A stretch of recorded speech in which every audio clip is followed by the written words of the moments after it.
नमस्कार दोस्तों, आज हम अपना नया अध्याय शुरू करने जा रहे हैं जिसका नाम है रसायन विज्ञान की कुछ मूल अवधारणाएं का भाग 1। तो चलिए देखते हैं कि हम इस वीडियो में क्या पढ़ने वाले हैं। हम इस वीडियो में द्रव्य और उसकी अवस्थाएं के बारे में पढ़ेंगे। हम द्रव्य के वर्गीकरण के बारे में जानेंगे। हम परमाणु के परिचय के बारे में भी पढ़ेंगे और डाल्टन का परमाणु सिद्धांत के बारे में भी जानेंगे। तो चलिए अब बात करते हैं रसायन विज्ञान यानी केमिस्ट्री के परिचय से। रसायन विज्ञान यानी केमिस्ट्री अणुओं यानी मॉलिक्यूल के रूपांतरण का विज्ञान है। प्रकृति के वर्णन करने के लिए रसायन विज्ञान का उपयोग किया जाता है। आइए अब रसायन विज्ञान के कुछ महत्व के बारे में जानते हैं। रसायन विज्ञान का उपयोग मौसम विभाग, मस्तिष्क की कार्य प्रणाली, कंप्यूटर प्रचालन, दवाओं, साबुन, डिटर्जेंट, धातु आदि के निर्माण में उपयोग होता है।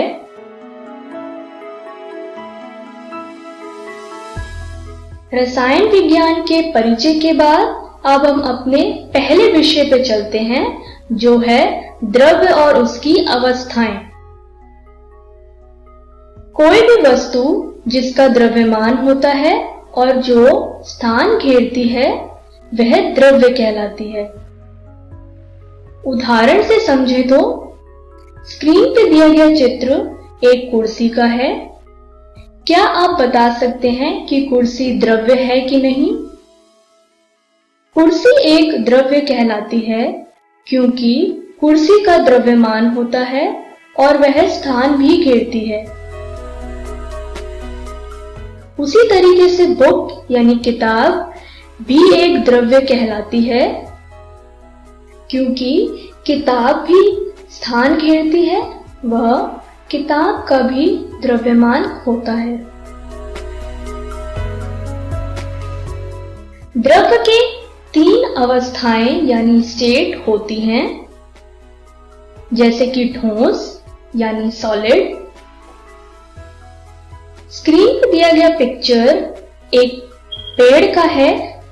यह द्रव्य का ठोस रूप है। दूसरी अवस्था है द्रव। स्क्रीन पे दिया गया पिक्चर पानी का है। पानी द्रव्य की द्रव अवस्था है। तीसरी अवस्था है गैस। स्क्रीन पे दिया गया पिक्चर गुब्बारे का है। इस गुब्बारे में भरी हवा द्रव्य का गैस अवस्था है। आइए द्रव्य की अवस्थाओं को डिटेल में जानें। स्क्रीन पर दिया गया टेबल द्रव्य की अवस्थाओं के बारे में बताता है। आइए इसे अब एक एक कर विस्तार से पढ़ें। पहले बात करते हैं ठोस की। ठोस का आयतन और आकार दोनों ही निश्चित होता है। आइए इसे एक उदाहरण से समझें। स्क्रीन पे दिया गया चित्र एक सेब का है। यह द्रव्य का ठोस रूप है क्योंकि सेब का आयतन और आकार दोनों ही निश्चित होता है।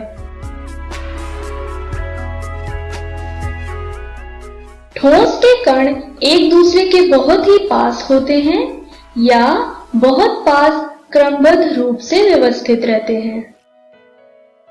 स्क्रीन पे दिया गया चित्र ठोस के कणों को दर्शाता है। ठोस के बाद अब बात करते हैं द्रव की। द्रव का आयतन तो निश्चित होता है परंतु द्रव का आकार निश्चित नहीं होता। आइए इसे अब उदाहरण से समझें। स्क्रीन पे दिया गया चित्र एक कप का है। इस कप को हम द्रव्य का ठोस रूप कहेंगे, लेकिन कप में रखी हुई चाय या कॉफी द्रव्य का द्रव रूप है। कॉफी का कोई आकार नहीं होता, इसलिए यह ठोस यानी कप का आकार ले लेती है। द्रव के कण ठोस की तुलना में दूर होते हैं, परंतु गैस की तुलना में पास होते हैं। स्क्रीन पे दिया गया चित्र द्रव के कणों को दर्शाता है। द्रव के बाद अब बात करते हैं द्रव्य की तीसरी अवस्था यानी गैस के बारे में। गैस का आयतन और आकार दोनों ही निश्चित नहीं होता। आइए इसे एक उदाहरण से समझें। स्क्रीन पर आप एक केतली देख पा रहे हैं। यह केतली द्रव्य का ठोस रूप है। इसमें रखी हुई चाय या पानी द्रव है, और जब हम इस केतली को गर्म करते हैं, इस केतली से निकली हुई भाप गैस है। गैस के कण बहुत दूर दूर व्यवस्थित होते हैं। स्क्रीन पे दिया गया चित्र गैस के कणों को दर्शाता है। द्रव्य के अवस्थाओं के बाद अब बात करते हैं द्रव्य के वर्गीकरण के बारे में। स्क्रीन पर आप देख पा रहे हैं द्रव्य को दो भाग में वर्गीकरण किया गया। पहला भाग है शुद्ध पदार्थ, दूसरा भाग है मिश्रण। शुद्ध पदार्थ भी दो भाग में विभाजित किया गया। पहला है तत्व, दूसरा है यौगिक। उसी तरीके से मिश्रण भी दो भाग में विभाजित किया गया। एक है समांगी मिश्रण, दूसरा है विषमांगी मिश्रण।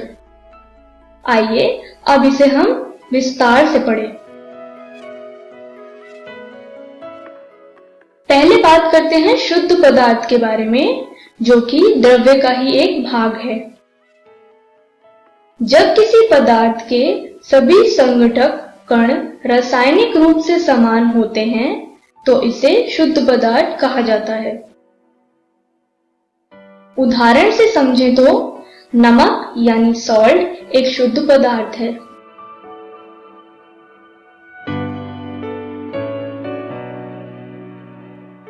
शुद्ध पदार्थ के बाद अब बात करते हैं तत्व की, जो कि शुद्ध पदार्थ का ही एक भाग है।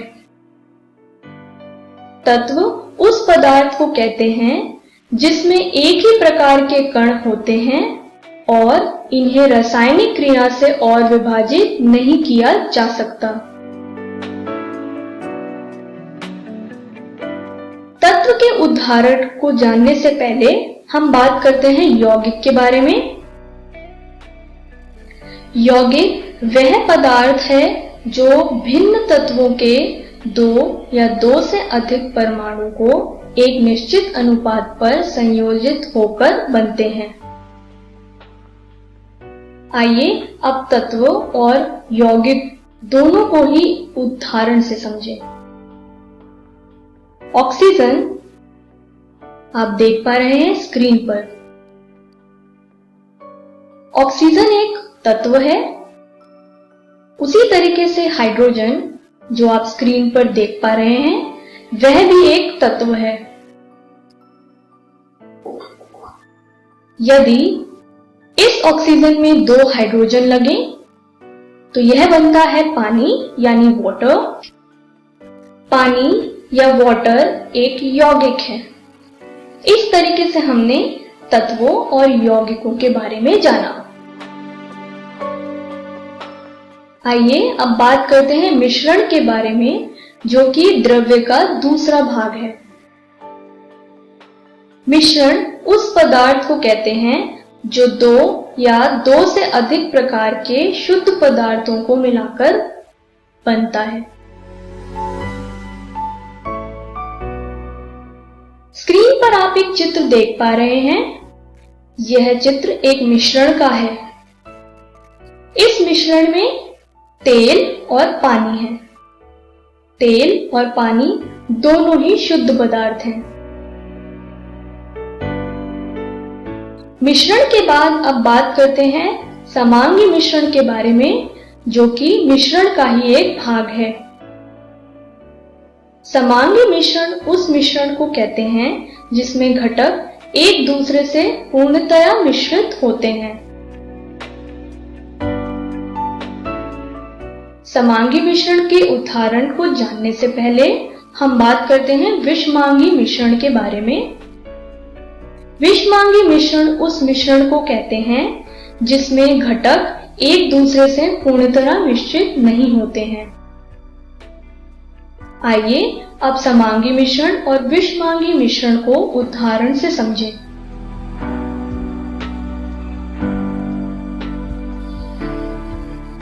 पहले बात करते हैं समांगी मिश्रण के बारे में। हमने एक ग्लास लिया, उसमें हमने पानी और चीनी को लिया।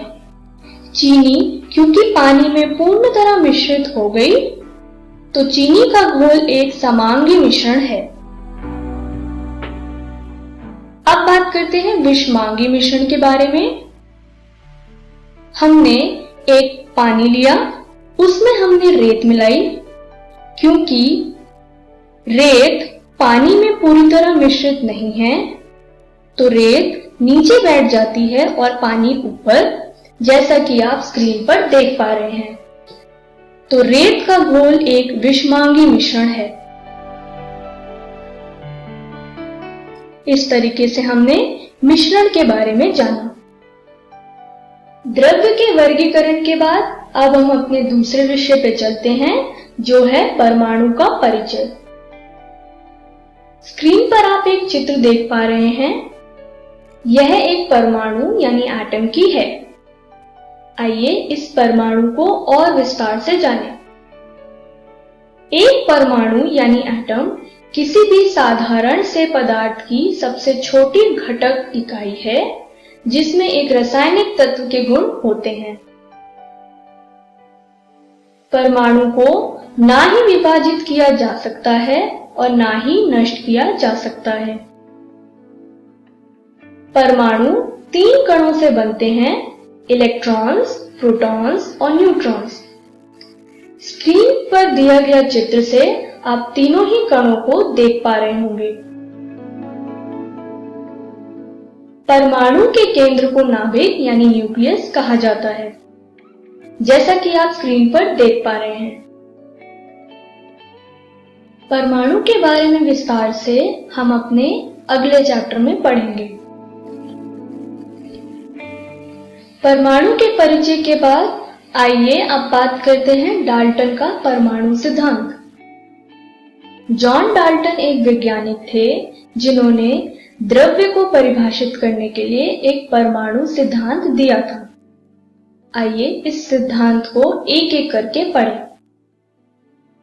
उनके मुताबिक द्रव्य अविभाज्य परमाणुओं से बना है। किसी दिए हुए तत्व के सभी परमाणुओं के एक समान द्रव्यमान और गुणधर्म होते हैं। विभिन्न तत्वों के परमाणु के द्रव्यमान भी विभिन्न होगा। एक से अधिक तत्वों के परमाणुओं के निश्चित अनुपात में संयोजन से यौगिक बनता है। रासायनिक अभिक्रियाओं में परमाणु पूर्ण व्यवस्थित होते हैं। रासायनिक अभिक्रिया में ना तो उन्हें बनाया जा सकता है और ना ही नष्ट किया जा सकता है। तो चलिए देखते हैं कि हमने इस वीडियो में क्या सीखा। हमने द्रव्य और उसकी अवस्थाएं के बारे में पढ़ा। हमने द्रव्य के वर्गीकरण के बारे में पढ़ा।